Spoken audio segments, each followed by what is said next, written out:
আজকে আমরা যে বিষয় নিয়ে কথা বলবো সেটা হচ্ছে আমাদের পাদ বিশেষজ্ঞ মিস্টার টিরিং টিরিং টিরিং।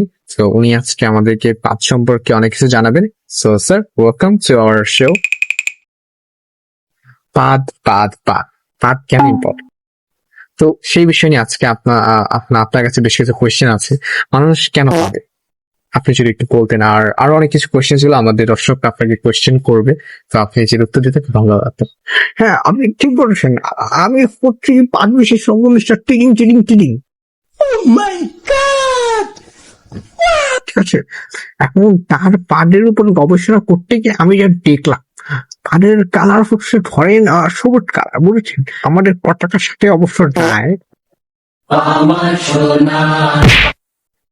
তারপর পাটটা হচ্ছে খুব দুর্গন্ধময়, ঠিক আছে? এর অনেক ধরনের রাসায়নিক জিনিসপত্র থাকে, ঠিক আছে? এটা ইম্পর্টেন্ট। এই গ্যাস, এটাকে অনেকে গ্যাস নামে ডাকে, বাট এটাকে গ্যাস বলে অপমান করবেন না, ঠিক আছে? আসলে আজকের পর থেকে সবাই পাটকে পাট বলে ডাকবেন, আর কেউ আর কি গ্যাস বলে ডাকার চেষ্টাও করবেন না, ঠিক আছে? আমি আসলে পাট নিয়ে গবেষণা করতে যে আমার অনেকগুলো ল্যাব দুর্গন্ধ হয়ে গেছে। অবশ্য আমার অনেকগুলো গার্লফ্রেন্ড ছিল, সবাই আসলে আমাকে এই পাটের সময় ছেড়ে চলে গেছে, ঠিক আছে? আজকে আমি এই পার্ট দিয়ে কথা বলতে পারছি, আমার খুব ভালো লাগছে। আপনার যে আরো কোশ্চেনটাকে বলতে পারেন। না মানে স্যার, আমি আসলে জুতা পরে যাচ্ছিলাম আপনার মুখে। না মানে স্যার, আপনি আসলে যেতে পারেন। Thank you.